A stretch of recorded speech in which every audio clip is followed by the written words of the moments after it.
કચ્છના રાપર તાલુકામાં નર્મદા કેનાલમાંથી પાણીની ચોરી થતી હોવાનું ખુલ્યું। 1 એપ્રિલથી રિપેરિંગ માટે નર્મદા કેનાલમાં પાણી બંધ કરાયું છે।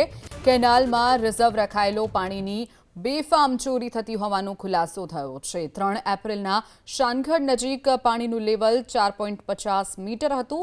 7 એપ્રિલના શાનગઢ નજીક પાણીનું લેવલ ઘટીને 2.2 મીટર થઈ ગયું છે। 5 દિવસમાં 2.5 મીટર પાણીનો ઘટાડો નોંધાયો છે। 4 દિવસ પૂર્વે ચેકિંગ દરમિયાન કેનાલ પરથી બકનળીઓ પણ દૂર કરવામાં આવી હતી। પાણીની ચોરી અટકાવવા માટે મામલતદારે આદેશ કર્યો છે।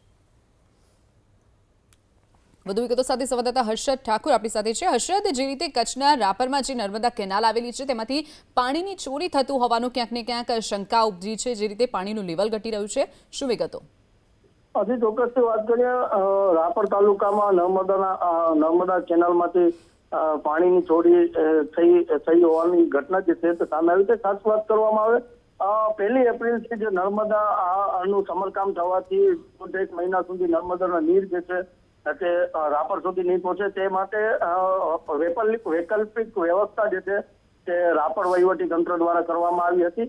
પરંતુ જે રીતે વાત કરવામાં આવે, જે પાણી સ્ટોરેજ કરીને રાખવામાં આવ્યું છે તે પાણી જે છે તે ચોરી થઈ હોવાની ઘટના જે છે તે સામે આવી રહી છે। જે પ્રમાણે ખેડૂતો જે છે તે મોડી રાત્રે મોટર લગાડીને પાણી જે છે તળાવમાંથી ખેંચતા હોવાની ઘટના સામે આવી છે। પરંતુ સમગ્ર મામલે મામલતદાર સહિત નગરપાલિકા, પોલીસ સહિત ટીમ જે છે તે તપાસ કરી રહી છે અને જે પણ પાણી ચોરી કરતા હશે તેના ઉપર કાયદેસરની કાર્યવાહી કરવામાં આવશે। બીજી તરફ વાત કરવામાં આવે, 3 એપ્રિલના શાનગઢ પાસે 4.50 મીટર નું પાણીનું લેવલ હતું, જે 7 એપ્રિલના ઘટીને 2.2 મીટર થઈ ગયું હતું। તેવી જ રીતે 5 દિવસમાં 2.50 મીટર પાણી સિંચાઈ માટે વપરાઈ ગયું હોવાનું હાલ સામે આવી રહ્યું છે। પરંતુ સમગ્ર મામલે તપાસ જે કરવામાં આવી રહી છે। ચોક્કસથી હર્ષદ, માહિતી બદલ આભાર। તો કચ્છમાં કેનાલમાંથી પાણી ચોરી થતી હોવાની શંકા સામે આવી છે।